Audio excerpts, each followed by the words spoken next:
This was literally the first time I've been in a movie theater this calendar year. Hmm. I don't have a punctuation to that thought. That's just a fact. Deadpool and Wolverine. So there isn't really much to talk about without getting into spoilers. So if you haven't seen this yet, here's my spoiler free thoughts. It was fun. It's too long. I felt like I was watching the extended director's cut that comes out on DVD a few years later. Like after the theatrical cut is already available for Christmas, like the following summer, the extended edition comes out. That's what this feels like. This thing is too long. And not in a like this has no business being here way, but in a we're repeating a few too many similar beats way. In a way that like at least one of these let's go into slow mo and kind of make a big damn hero moment out of it, but also kind of play it for laughs. Things there's like three or four of those, kind of pretty rapid succession, too. And at least one of those shouldn't be there, just for the flow of the film. I'd say this thing's about 20 minutes too long. I did still enjoy it. There's some very good jokes, and Ryan Reynolds. I'm not sure if I can buy him as anything other than Wade Wilson at this point. And Hugh Jackman seemed to be having fun, and that is an infectious kind of fun. I'll get into cameos and whatnot in the spoiler. Villain was good. Villain I liked a fair bit, but overall, it's better than Deadpool 2, not as good as Deadpool 1. And I say that even though I have a very similar core issue to this thing that I had with Deadpool 2, but that's a spoiler. So, yeah, we're now into the spoiler section. We're getting to it quickly. Do I want to start with my problem or do I want to just talk about it more in general? Let's get my big problem out of the way. This series needs to just drop Vanessa. You don't know what to do with her. This series has not known what to do with her since the first movie. And hell, even in the first movie, they had her get damseled. But at least she we felt that dynamic. That's what was fun, the dynamic between her and Wade. And then the second movie, they freaking fridge her, which I will never get over. I will never be like, oh, well, that's okay. No, it's not.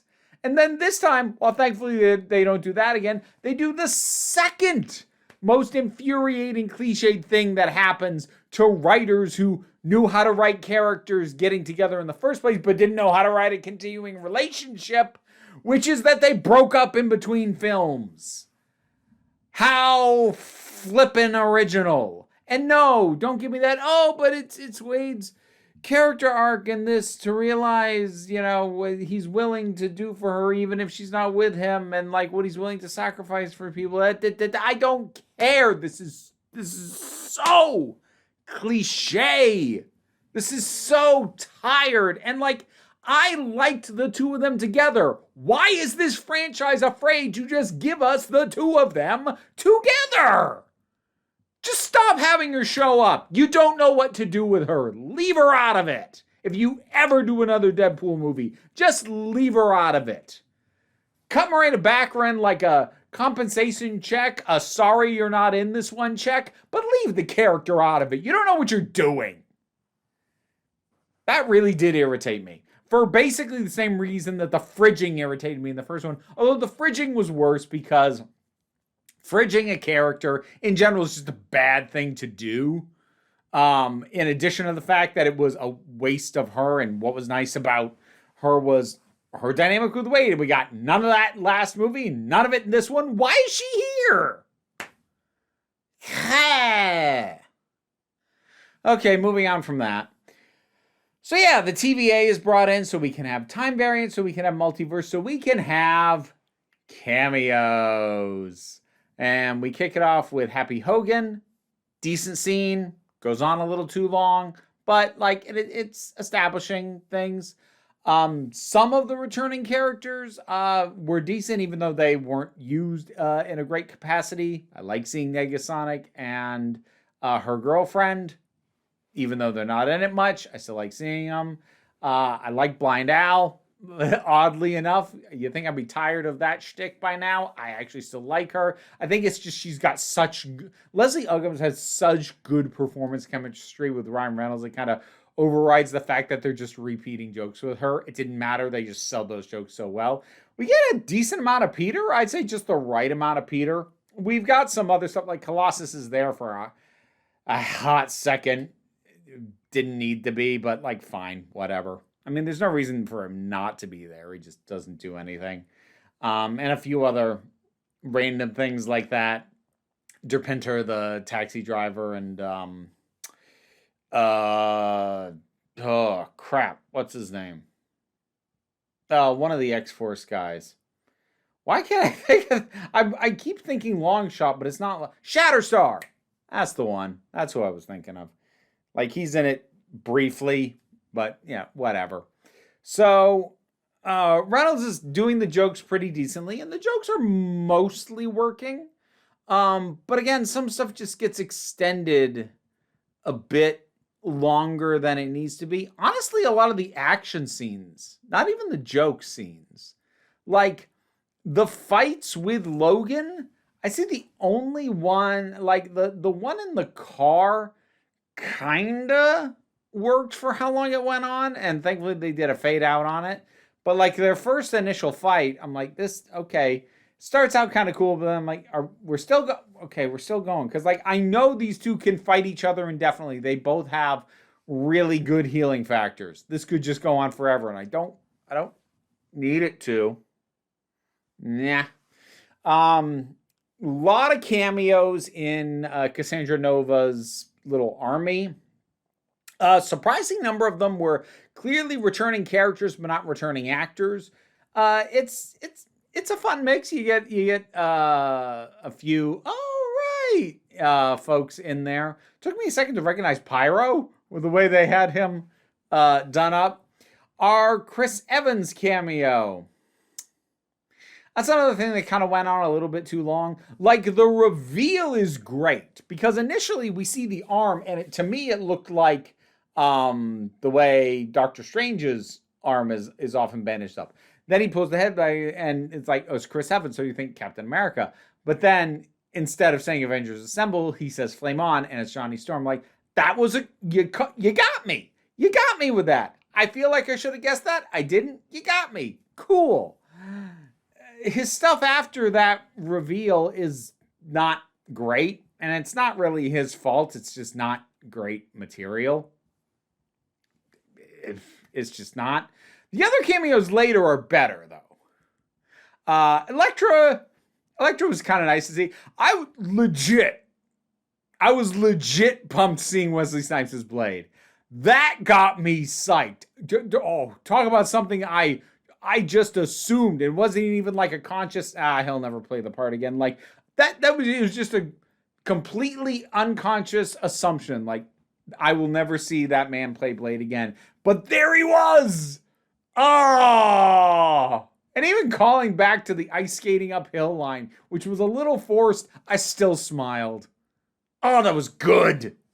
I liked that. And oddly, surprisingly, the Gambit stuff with Channing Tatum, that worked way better than I expected. Because when he first showed up, I'm like, oh, okay, I get the joke because he was in development for the Gambit movie for a long time and it fell through and it never happened. So, yeah, he'll be here for a hot minute and he'll die quickly and it won't matter. No, actually, they got some decent mileage out of him. Whether it be the jokes about the accent, which didn't feel like it was making fun of the character's accent. It was making fun of Tatum trying to do the character's accent, which to me felt a little bit more like fair game. And also just I thought they handled that idea decently well. I feel like they should have gotten more out of X-23 than they did. She's good. Daphne Keene's good. But but I don't know. That felt like it should have mattered more than it did. It was fine. I did mention earlier, villain's good. Cassandra Nova.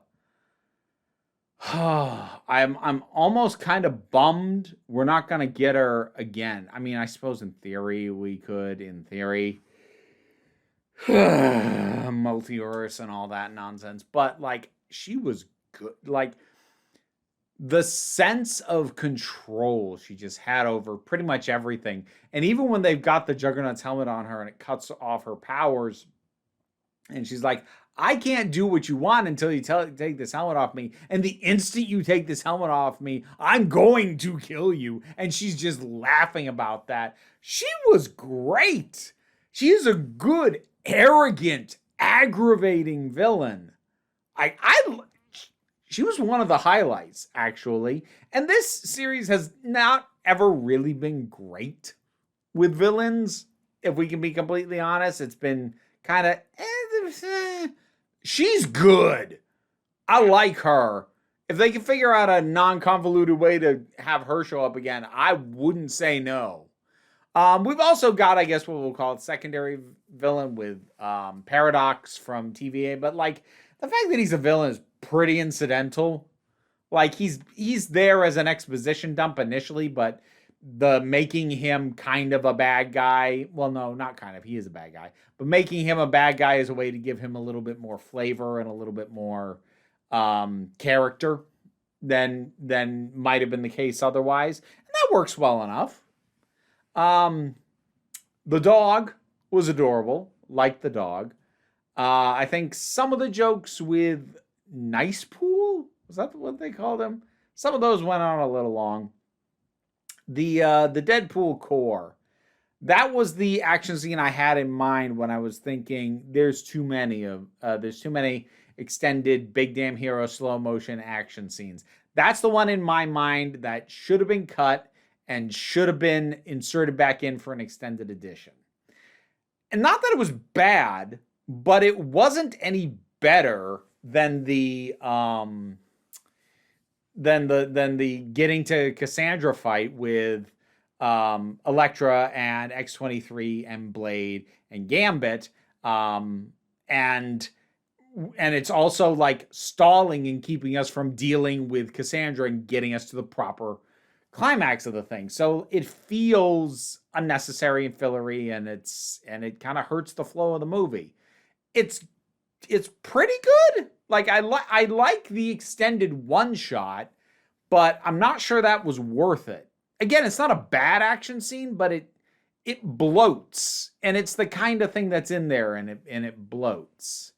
But overall, like, I just came away going, yeah, that was fun. Too long, but fun. And I feel like I've said that about the last few Marvel movies I've seen. I feel like that's more or less what I said about the Marvels and what I said about I can't even remember now. It was the Marvels, and what was the other one?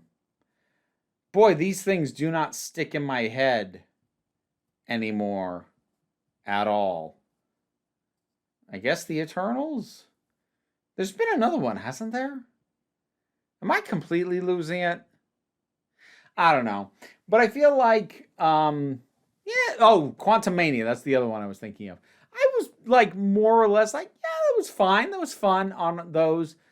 And I know I'm kind of coming to the similar conclusion with Deadpool. The thing is, though, I'm more okay with going, yeah, that was fine with Deadpool than the other ones because I'm not expected to take Deadpool seriously. I mean, like, you could argue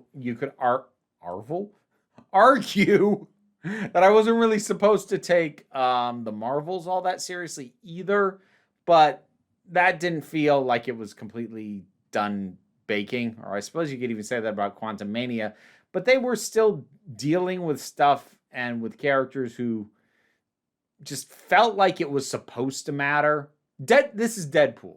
Like, stuff obviously matters to them and they go for a certain amount of poignancy, but overall it's like, we're here to have some stupid fun. I'm like, cool, let's have some stupid fun. And it gives me that. It's not amazing, but it's a good time. It does what I expected and only mildly irritated me. Trim 15 minutes out of this and my estimation would probably go up by a fair bit. But as is, it's a good time. Deadpool and Wolverine. You've seen it. What'd you think about it? Whatever your thoughts are, drop something down in the comments. Let's talk about it. Patreon pays the bills, enables me to do this as my living, even if you can't help me out that way. Like, a share, a subscribe. Don't worry too much about it, though. We take a relaxed attitude around here, so you can just come on back next time you need a break. And now to thank my highest supporting patrons: Robin Moore, Zuma Fulla, Goddess Elida, Trista Ashley, Oliver B., Melissa Peterson, Tarak, The Thing That Goes Going to the Anime, Gene Foray, Movie Turtle, Ulrich Bogdan, Loki Eris, Linda Walters, Jen, Auntie Kate 808, Becky Sparks, Fernambulax the Poodle, Tracy Scrabbit, Angry Casperol, Dave Hall, White Bearish, Rosalind Bennett, Pal Barabajagal, Lucy Wood, Dorm Mayhew, and Mira G. Thank you for your support, and consider supporting me as well on Patreon.